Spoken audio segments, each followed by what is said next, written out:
Frivilligt arbejde. Den individuelle ulønnede indsats, som ydes i foreninger og organisationer. Det vil sige uden forbindelse med at hjælpe familiemedlemmer, naboer og lignende.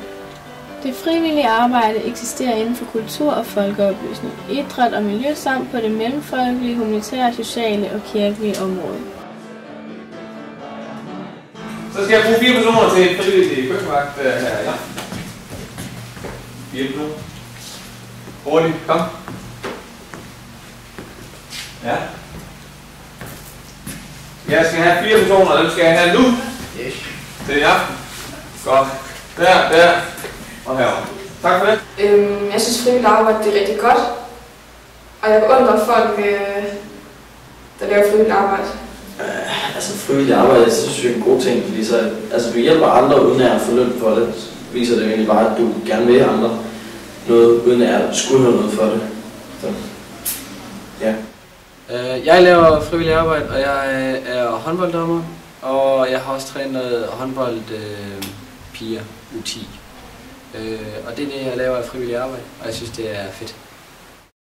I de seneste statistikker vises der, at 35% af Danmarks befolkning udfører frivilligt arbejde. Men hvad inspirerer dem? Jamen, hvorfor jeg er frivillig? Jeg har egentlig ikke tænkt så meget over, at jeg er frivillig, men det er jeg jo. Jeg tror, at meget af det udspringer af, at jeg får rigtig mange idéer, og jeg kan godt lide at føre ting ud i livet. Og når jeg så møder andre mennesker, som også har idéer, og vi kan blive fælles om det, så går det helt op i en højere enhed, og så kan jeg slet ikke lade være med at engagere mig i det. Så jeg tænker, det må være noget, der sådan ligger lidt til min personlighed. Fordi det er ikke sådan noget, jeg har sagt til mig selv, at nu vil jeg være frivillig. Det er noget, der kommer helt af sig selv. Det var jo for en hel del år siden, der var der en stor brand ud i Sønderborg, hvor det var 4 mennesker, der brændte ind, blandt andet 3 børn. Og hvor jeg boede lige ved siden her. Og jeg hørte dem råbe op fra tagetager, hvor de var indespærret af flammer, og de kom heller ikke ud. Og der stod jeg og følte virkelig magtesløs, og jeg kunne ikke gøre noget for dem. Og den situation ville jeg nødt til at komme igen.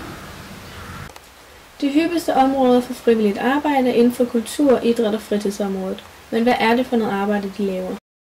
Så udover oktoberfesten her, der er jeg engageret i stævneudvalget i BUI, fodboldafdelingen. Vi holder 2 stævner, et om sommeren og et om vinteren.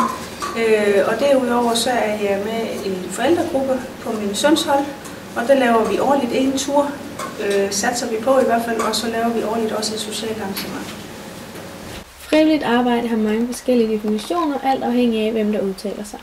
Ja, frivilligt arbejde, det er jo det, at man gør noget for sine medmennesker, så samfund, og det er så ulønnet. Det er et ulempe, vil jeg sige, at i det man laver et frivilligt arbejde, så fordi man har interesse i det, og når man har en interesse, så er det sjældent, det er ulempe ved det, men altså, hvis man skulle nævne noget ved det, for eksempel ved brandværen, det er jo til, hvis man er i en indsats, man ved ikke lige helt præcis, hvornår man er færdig, eller hvornår man kan komme hjem, og nogle gange så er det jo også noget, der kræver længere tid, hvor man er væk hjemmefra.